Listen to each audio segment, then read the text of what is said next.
I see a lot of times people just use Kali without really thinking about it, and they end up with like this 45-pound behemoth that's kind of just like there.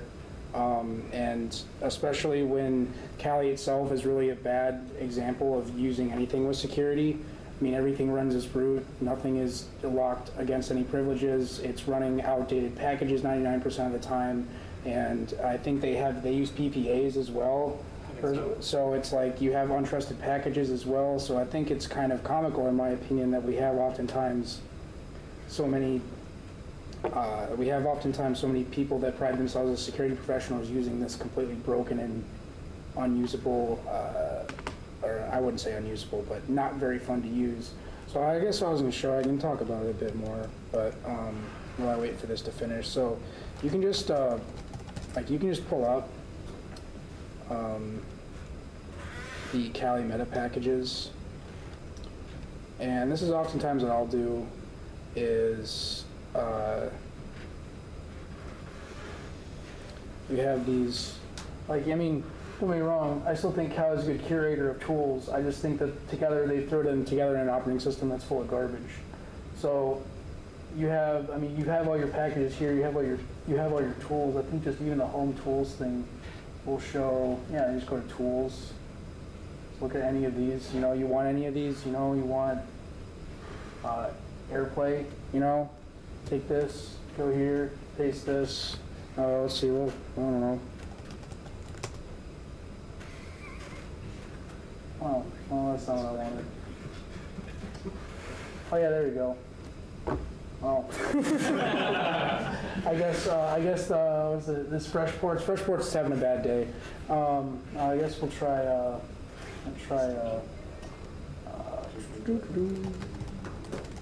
Slack builds. There's probably one here.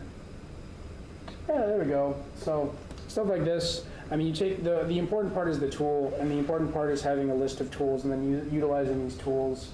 It doesn't really matter what your operating system you're using. There's nothing special about Kali. It's just a collection of tools that you might not have available to yourself. However, there is kind of a, let's check on these real quick. Yeah, cool. I'm going to copy those over real quick. There is kind of a cool benefit to kind of setting stuff up yourself, where you can start to learn what actually makes some of these tools cool, and you can also learn which tools are not very good because they have too many dependencies, too many issues with it, too many anything, basically. Let's switch this. Okay. Do I need another guy here? You should be. Oh, awesome. Awesome. It should just do the thing.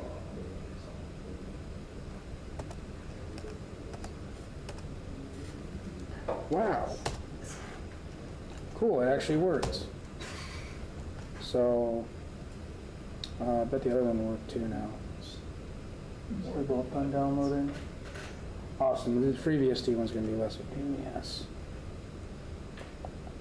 There we are. Where's my mouse? There's my mouse.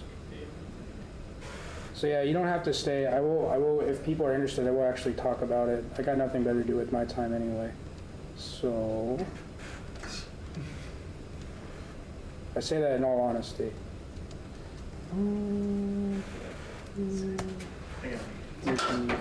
FreeBSD disk.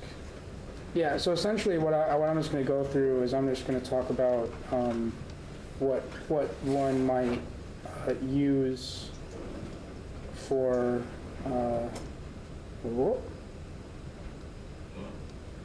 There we go. Cool. Do we have what I want? Oh. Wow. Yeah, it was totally the ISOs. Note to self. Cool. So I'm going to be talking about FreeBSD. That's what I like to use. It's good. And the ports tree is really nice, and we'll have the ports tree right from the get-go, so we won't actually need a network connection if we don't want one. So take whatever distro you want. I mean, they're plug and play. You want Debian, you're familiar with Debian. You want Fedora, you're familiar with Fedora. You want something else, you're familiar with something else. It really doesn't matter. The core principles here that you can start to build yourself your own arsenal of tools and stuff that you feel comfortable with as you go along. And it's really that kind of like comfort with what the tools are, what they do, and how they're built together. It kind of gives you an understanding of what they do. Is I preach a lot about kind of moving with your own, kind of creating your own tools. I feel like that is a very it brings you closer to tired yes. Yep, fine, yep. I mean, it's the point where it actually starts copying distro. Okay, so because a lot of times I feel like there are these complex or seemingly complex tools, and really they could just be bash scripts or Python scripts or Go scripts, or however you have enumerating SQL connections, enumerating username and password combinations. All of that stuff is actually not that hard. You can do it with a script with some nmap. You could, the point is that a lot of these tools, I feel like they're you're trying to solve a small problem with this giant sledgehammer, and oftentimes that sledgehammer is really noticeable to whoever you're attacking. I mean, Metasploit is fingerable, pretty much. Fingerprintable, meaning, if you're running nmap, or you're running, sorry, not nmap, if you're running any sort of Metasploit modules, Armitage, anything like that, they know it's up. They know where all the connections are coming from. They know everything that's doing. I mean, if you're using a pre-generated reverse shell binary for your target architecture, then, that stuff can get picked up too really easily without really thinking about it as well. Virus total, if you're just downloading a reverse shell that some guy posted, or you're using whatever default stuff comes with Kali, you're using the default word lists. I think there's one, it's called like Crunch, I think. Let's see here. Crunch word list generation.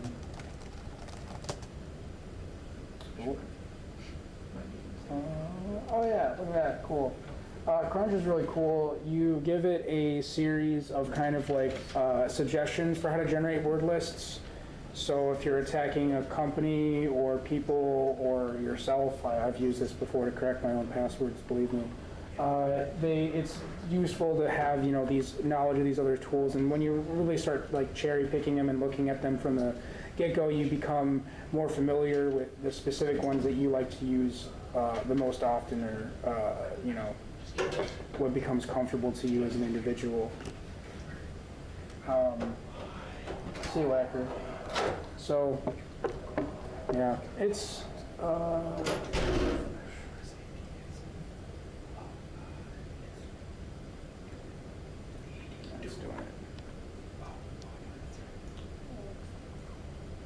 Poor guy, I didn't give him more than one CPU, also running on my laptop.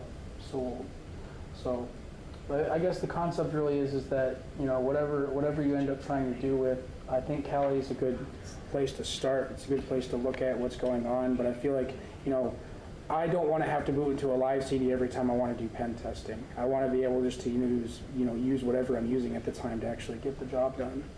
If it rather that be OpenBSD, FreeBSD, some sort of version of Linux. There's nothing stopping you from kind of taking whatever you want, transforming it into what you can do. And a lot of this comes with the familiarity of your package manager. So this is a Slackware laptop, so I use the Slack build stuff quite a bit. FreeBSD's fresh ports are pretty good. I mean, if you're on any distro with any sort of derivative of apt, you can apt show. I think apt list will list the repositories that you've got from an update, stuff like that, and you end up not really needing the whole thing, and you end up becoming more integrated with what you're working on. And then you can be working on school stuff, and then you don't have to completely become another environment. I don't know about other people, but I find myself the most comfortable in environments that I have the most exposure to constantly. I don't, it's kind of hard for me to work in window managers or configurations that I don't work with the most often, and it just feels awkward to kind of switch to something else for something that I feel like I should be spending a majority of my time in. How's this coming along? Awesome, it's doing it. So yeah, I guess, anyone has any questions about any stuff that I've covered? It's not too much meat without the VM running, and I didn't expect it to take an hour to get the VM running, so I apologize. But generally, you know, whatever you would normally do with Kali, I mean, they go through it, I mean, if you take any of the 230, 231 classes, all the tools they go through, a lot of times you'll just be installing them in Kali anyway. So there is some use to it, but like, you know, if you figure out, you know, and plus I feel like as, you know, the people that are most familiar with what's being exposed on your system, you know, if you're familiar with what's happening on your local system, you can better understand what's happening on a foreign system. So, you know, many people don't know, but, you know, I know Armitage is a popular use of it. I don't know if people still use that anymore, but Armitage requires a Postgres database running locally. I don't know if people knew that. So if you try to run that, you know, every instance of Kali has a Postgres thing running on it. It's like a lot of stuff. It's way too much stuff for what you're doing. And oftentimes, really, all I need is, like, you know, a netcat, some brute forcing materials. Burp Suite's pretty good. But oh, we're almost there. Oh, boy, it's going to take a little bit. But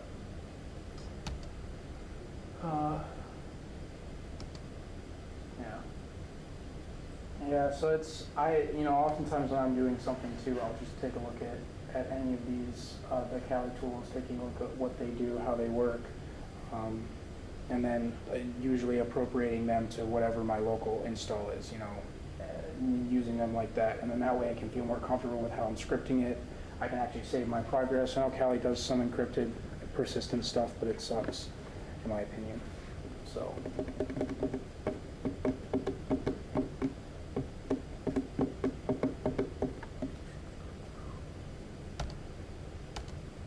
It also helps to have kind of a good workflow of general tools or programs that you normally use.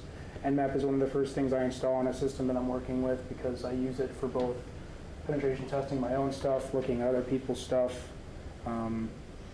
stuff like XXD, stuff like object dump, ltrace, strace. All of those are pretty common core utils that should be available generally. Especially now with changes in software as well. I mean, there's Ghidra now. I've used it for a little bit. That's the new NSA reverse engineering tool. You know, you would need to download it and install that on top of whatever you're doing with Kali as well. So, but a lot of it is just kind of, you know, getting some sort of live CD working, getting some sort of VM working with what you want, and getting used to it. You can do port forwarding from VMs as well. It's helpful, but that, and I find it hard to fine tune what's going on with Kali, because you know, everything's all tightly coupled to each other. You can't really pick out what you want.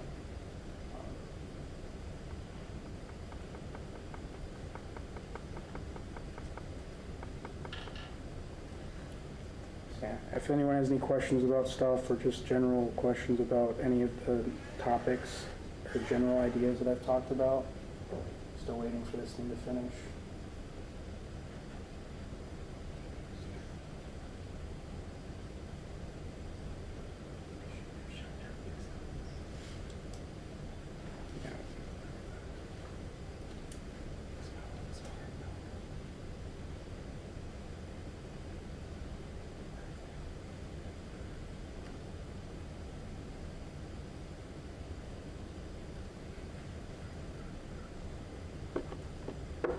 I don't know, what tools do people find themselves using for stuff, and or within or without Kali, reverse engineering tools wise, network security wise? You don't even need tools really. If you want to start doing website and web app pen testing, you can just start with SQL inject, cross-site. You don't need a tool for that. All you need is just URL injection, HTML, things like that.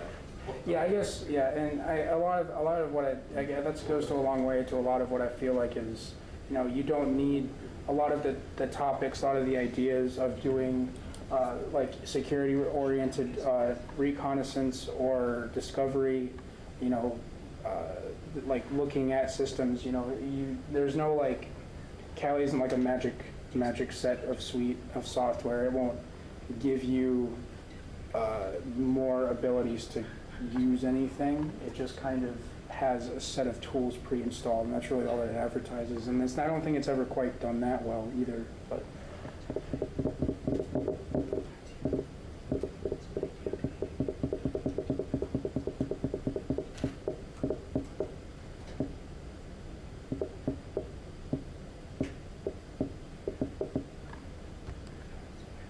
so slow. I don't know why I installed the porch tree. That's the porch tree is all the make files for every piece of software. So it can be a big guy. But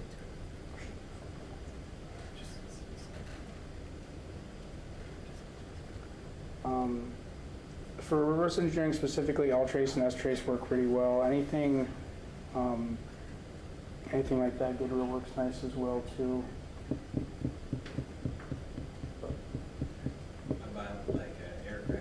Yeah, Aircrack, yeah, I mentioned that earlier. That one's pretty good too. That works pretty well. I mean, breaking WPA2 is quite a bit of fun. Deauthing stuff, capturing passwords. Yeah, and that's in every repo. I mean, that's a pretty standard suite of utilities. I mean, I was able to find it even, in the BSDs as well. There's no really magic to the suite of them, and they change a lot too. It's really nice to be able to be on the latest version for the latest documentation or the latest features as well. I know there was times that what was being used in the labs didn't quite line up with the latest set of features and needed to update. So.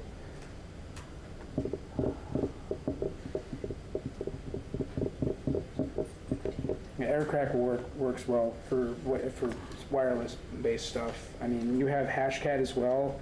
I mean, if you're going to be running Hashcat, generally you want something that's like dedicated to just running Hashcat, usually with maybe a nice graphics card in it to accelerate that.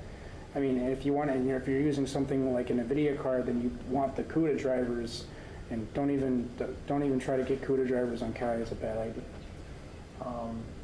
So all this stuff, it really pays off to kind of have an understanding of what the tools are, what they're made of, and kind of the requirements for creating them yourself, and kind of integrating it into a system or server that you have already. That rather than taking a look at stuff, because as from both the offensive and defensive side, there's a benefit to having an understanding of basic systems administration stuff. Can you deploy fail to ban? Can you deploy? Can you authenticate something with Active Directory? Can you authenticate Linux with Active Directory? Stuff like that. Cool. Fantastic.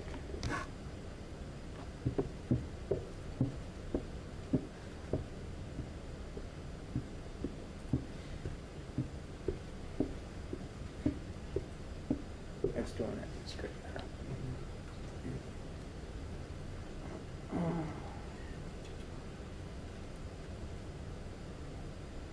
Cool. Oh, I'm not in the VM thing.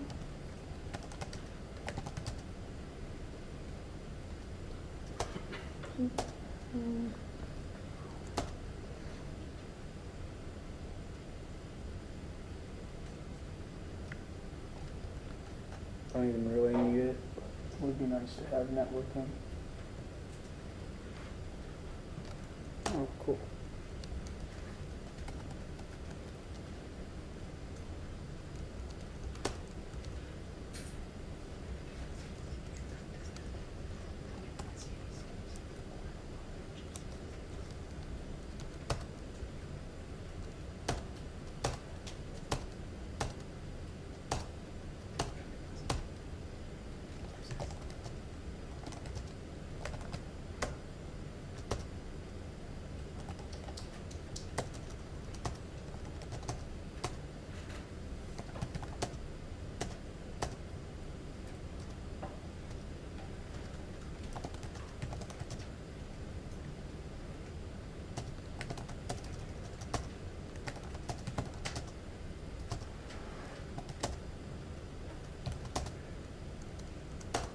Awesome.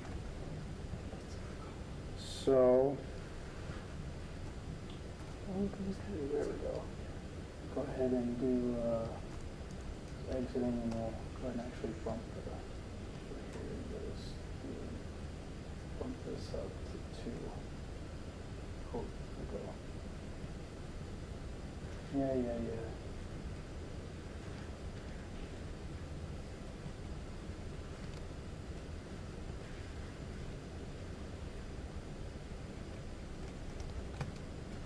Oh. Yes.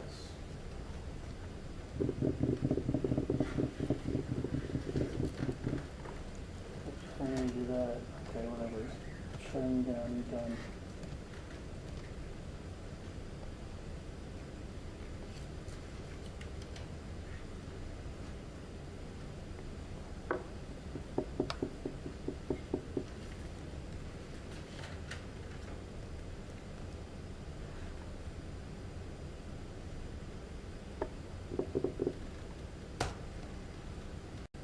So now it goes speedy. At least half as twice as it was before. Maybe even more if multitasking is good, but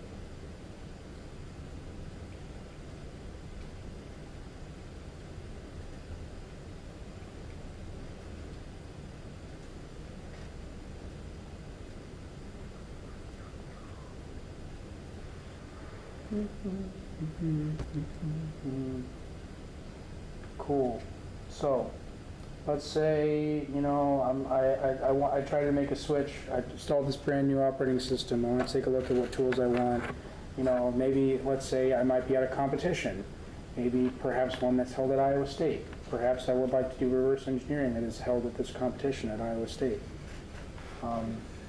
Maybe I'm given a suite of binaries to take a look at. I guess in reality they wouldn't be BSD binaries, but we can pretend, we can hope. Come on. Oh yeah, send mail. Frickin' send mail. Cool.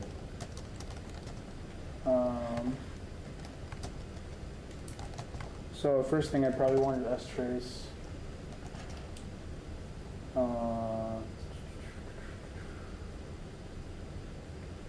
I'm gonna get my package manager here real quick. Just gonna grab all the packages that it wants. Maybe what I might even have already. We might even have strace already. I'm not too sure. Oh boy. So, strace is a good example of something you'd want. You probably also want something like GDB. You probably also want something like, if you have a graphical environment, get your work as well. I'm not going to waste any more time doing that today, but relatively simple. A little bit of time. Sure, it's a lot of waiting, but actually might be the RAM. So whatever. What's that? Back when you came back. Yeah, I did. Is it working? Yeah, look, it's a VM. Cool.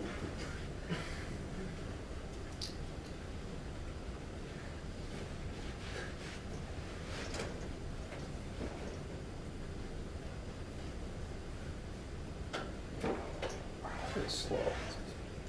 The speed of dirt.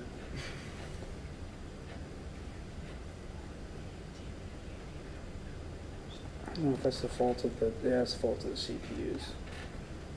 I don't have KVM on this laptop. It is pre-KVM. So these are raw, pure only in software user space virtual machines.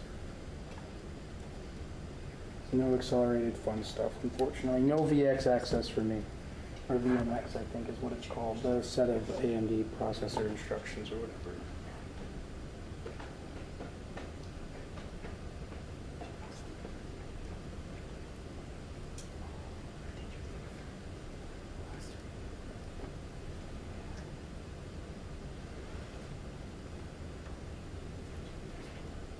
A lot of packages. Oh, so it's been here the whole time? No? No?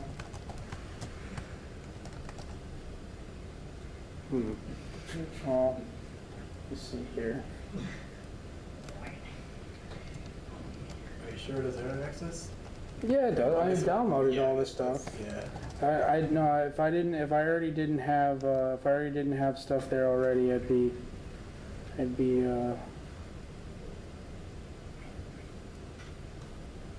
Oh, I see. So, I help prove my point, but I'll start with GDP, I guess. Oh, is it already here? No. It's a fun time.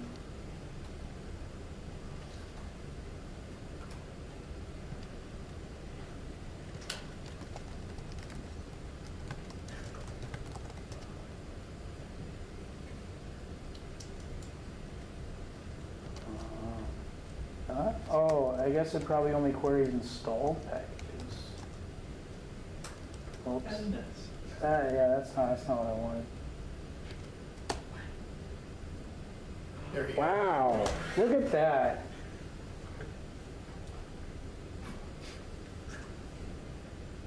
Oh, look, we grabbed Python. I don't know. He needs Python? Yeah, I learned, I guess so. Oh, I typed it halfway through that. It's not gonna work. So yeah, see, we've learned something new today. We learned that GDB requires Python. Unfortunately, there's not a good alternative to using GDB on literally any Unix or Linux or BSD, no Unix, but there's no, can't get around it. It's literally the first package I installed has this crap in it. But now I'm aware of it. It's a huge behemoth. Actually, I'll take bets on which one takes up more space, whether it's the Python install or the GDB binary itself. I'd say Python. Say Python.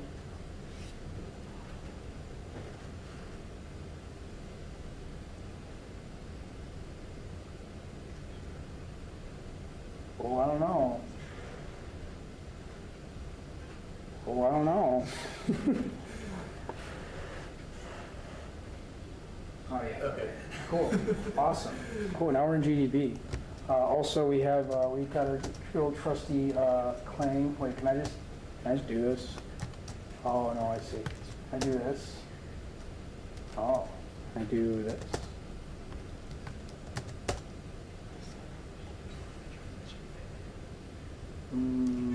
I'll do this.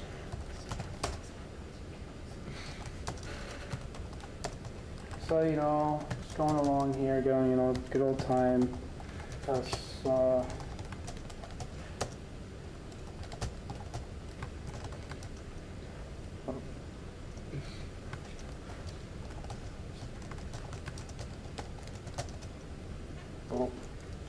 well, that won't work.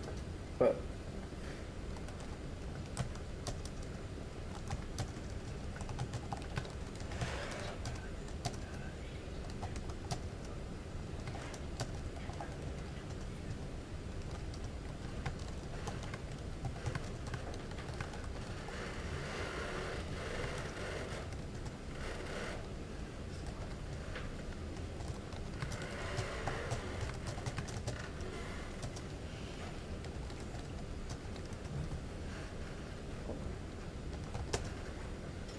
oh, well, strings.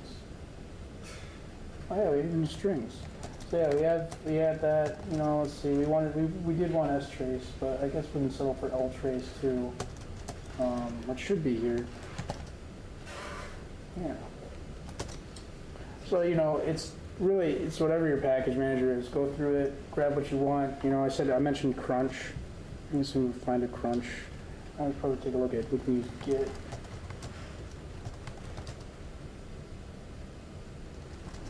That do that thing.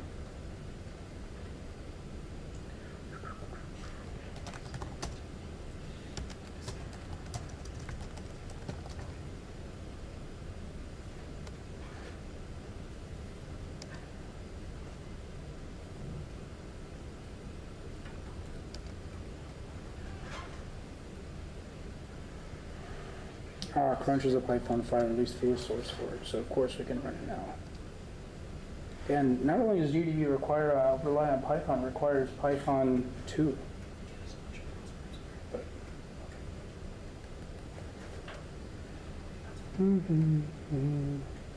And we said AirCrack would work too. It doesn't have hooked up to a Wi-Fi card, so it won't help much. But we can look at like SQL Ninja. It's a good one.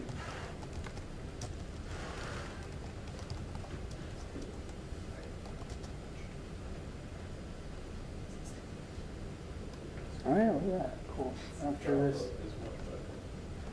Oh. What? Oh.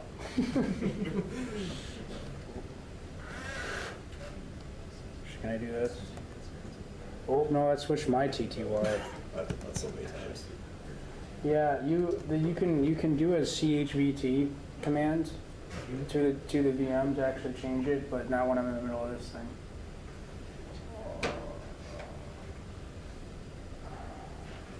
Come on, don't do this to me. Thank you. There you go. Yeah, you know it likes to sit and spin its wheels. Curl.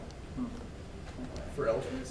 No. No, this is for Git. Okay. I thought I was gonna have to Git clone something, but I didn't need to do that. So what do I LGs and so many dependencies? No, it's Git.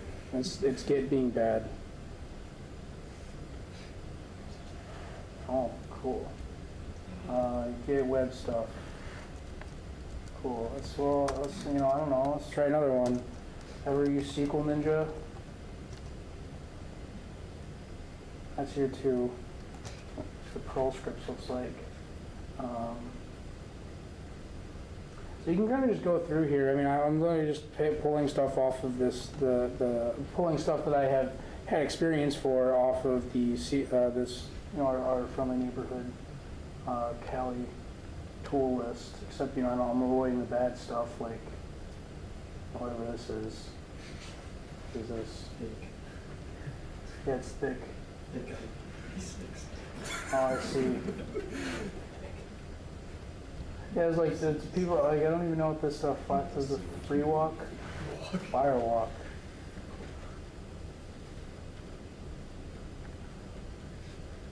Oh, I see. Network bullshit. Exploit DB. What? They have just exploit DB. Is it just? Oh, it's a search exploit DB. I don't want the.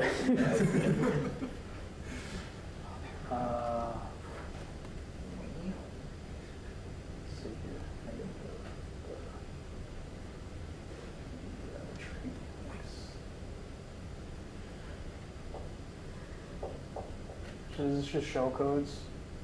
Yeah, it looks like it. Just go here. I mean, some of you can just download. Yeah.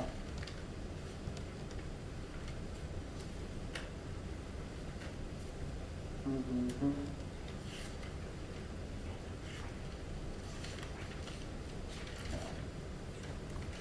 Really, you just, take the tools you need for the job that you're working on.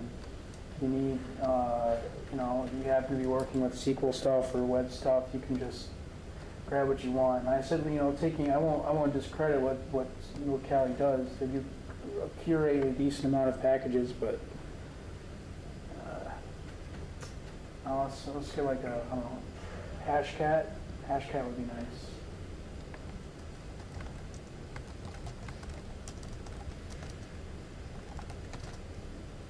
Yeah, there's installing stuff with your package manager, doing what you want. I don't know how big Kali is by default. It's like 20 to 40 gigs. It's like what? I think 40 gigs is what you need for an install. 40 gigs? I think so. 40. 40? It might have been 20.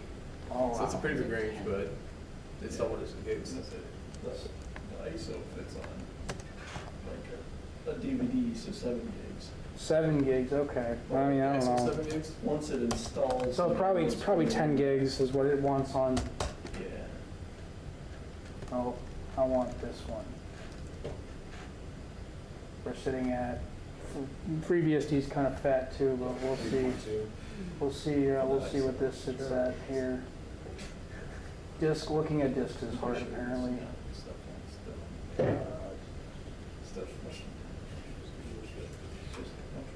Oh, BetterCap is a fun one.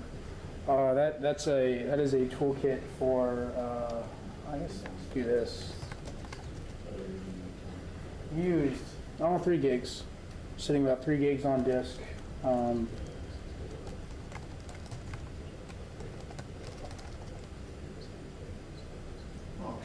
Oh well, found out. Oh wait. Yeah, okay. So cool. We can do this. Let's get though. So do what? So this is a good example. This wasn't in our package repos, but they're going to link us directly to here. Is this written in Go now? Oh, cool. I'll do that then. I mean, it is the Gopher. Oops.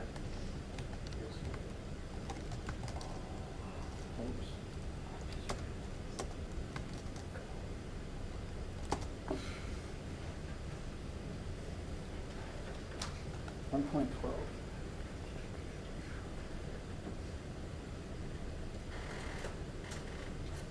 Yeah, BetterCap is pretty fun to use. It's a toolkit for using man-in-the-middle like stuff.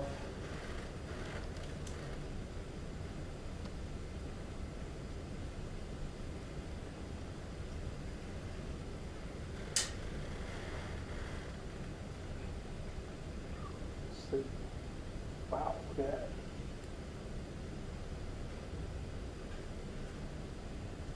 Oh god.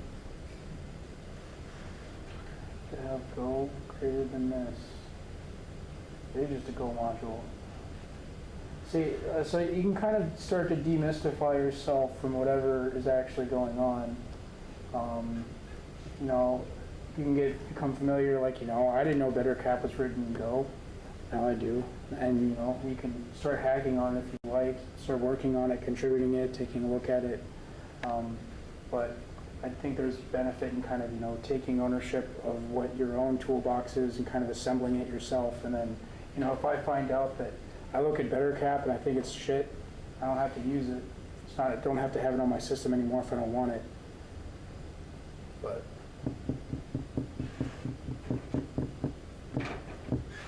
any questions? I know there wasn't a whole lot of beat to this. It's kind of showcasing that you can kind of just take what you want out of Kali and build your own thing. I happen to go with BSD because I like BSD quite a bit. But you can do the same thing with any distro that you want. It's kind of, a proponent for kind of doing a build your own system. You don't have to build your own for everything. I mean, I use BSD comes with generally everything you need out of the tin, a C compiler, all my porch trees. I can build all the source code for all of the packages in 3 gigs. So, any questions, comments? Yeah. Does Kali have just repositories you can add to Debian installs to just kind of yeah, I would think so. That'd be a good idea if you happen to be using Debian. You can just actually grab the debs. So this Kali repo. I'm assuming these repos themselves have the debs in them somewhere. I think. Oh, that's fun. So maybe not this one. Let's take a look at another one. So yeah, I think I saw stuff to build. CryptCat sounds fun.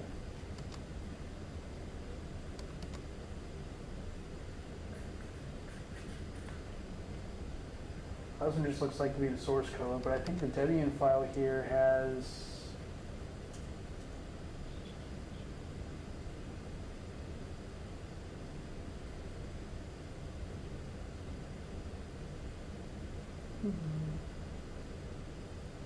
I guess not. Some of them it seems like they would. Others maybe not. But if a lot of them are just, A lot of them are just scripts. Like I think a good 40% of what Kali is just Perl and Python scripts.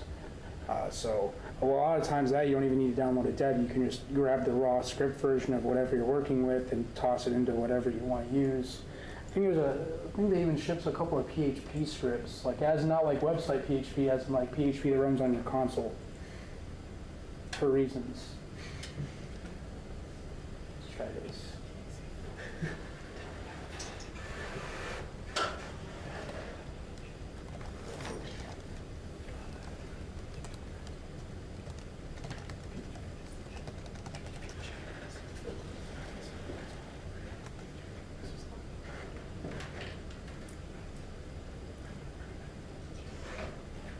Let that do that.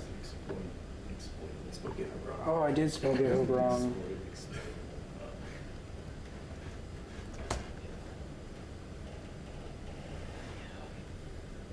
GitHub, yeah.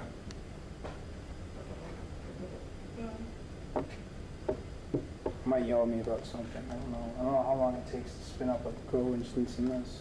Yeah, you see, like a lot of building it yourself. I mean, I would, and I'm not advocating for using something like Arch or Crux or something that is overtly hard to just use.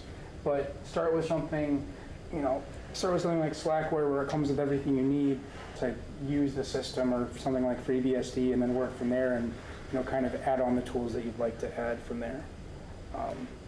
I think there's a benefit in doing something like that. Oh, here it goes. Let's crash. Yeah, whatever. Okay. So, no one has any more questions. I won't keep you any longer. I appreciate you guys staying around and letting me ramble for an hour after it took me 40 minutes to get the VM to go. But, yeah. If you have any questions, or if you try to do something like this, I'm sure if you drop in the IASG Slack, I can be more than willing to help point people in the right direction for kind of building their own set of software. But thank you guys.